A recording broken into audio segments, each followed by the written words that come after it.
Today we talk about the triangle of drama, where lies our toxic relationships. The triangle is formed by a victim, a persecutor, and a rescuer. We will start by the rescuers. Now, the rescuer is someone who genuinely wants to help. They have the best of intention, feeling that they can save the world, but they are driven by a feeling of guilt, and they are exhausted by playing the rescuer, which can slip them into the role of a victim. Picture this. Someone exclaimed, "Oh, you look thirsty. Let me grab you a glass of water. How would you like it? Cold, hot? Don't worry, I've got it all sorted." While that eagerness comes from a good place, it often disempowers the person they are trying to assist, encouraging them to stay into the role of a victim who needs saving. So how do we escape this role? Be a helper, not a rescuer. Instead of doing everything for someone, consider pointing them into the right direction. For instance, if they are thirsty, guide them to where the glasses are, show them where the ice cubes, and help them to get water for themselves. Now we talk about the victim. Surprisingly, the victim has a good grip on the triangle. To be a victim, there must be a persecutor, and they are in a search for the rescuer.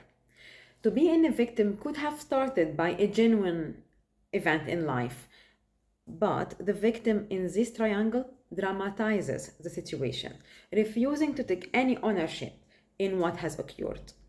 They say things like, "It's unfair, the world is against me, they want to get me." And when they are offered a solution, they say, "Yes, but." They are very sensible to any remark or feedback. They take things so personally, and they might even counterattack. So how can I jump from being a victim to being something else? Find solutions. Bad things happen, but not just to me, and good things happen too. Acknowledge the good and find solutions. Now the persecutor. Normally the persecutor is the smartest in the room. They also take control. They accuse the rescuer, they blame the victim, they are actually want always to be right, in fear to slip in the victim role. They are proper nasty, and they offer no solution to the situation, just criticism. Now we explain the rules. We can see how they can interplay and change positions, and we end up in a very toxic relationships. The rescuer feels exhausted, undervalued, and all his efforts were not appreciated, fall in a victim role, making the victim the persecutor. The persecutor can fall in being a victim and manipulates the rescuer. So the roles keep on turning in the triangle. And it's not a surprise that the role shifts in just one conversation that goes backward and forward. So how do I jump out of the triangle?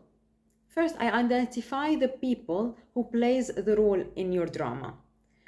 Why are they in my life? Are they important to me? And how was the communication we had played the triangle? Who played what role? And where the roles have shifted? Play an alternative, healthier scenario and acknowledge when you could have stopped the triangle turning and said no. Take ownership. If you played the rescuer, how could you have helped the victim grow? If you played the persecutor, how could you have challenged instead of criticizing? Like, for example, a sport coach would do. If you played the victim role, focus on what you could have done to take control over, and spend less time contemplating injustice that you have suffered. Be a resilient survival and journal what you are grateful for. At the end, we all aim for a healthy relationship in our lives, and it starts by being conscious of how we interact with other people around us and how we can build a healthy communication. Good luck, everybody.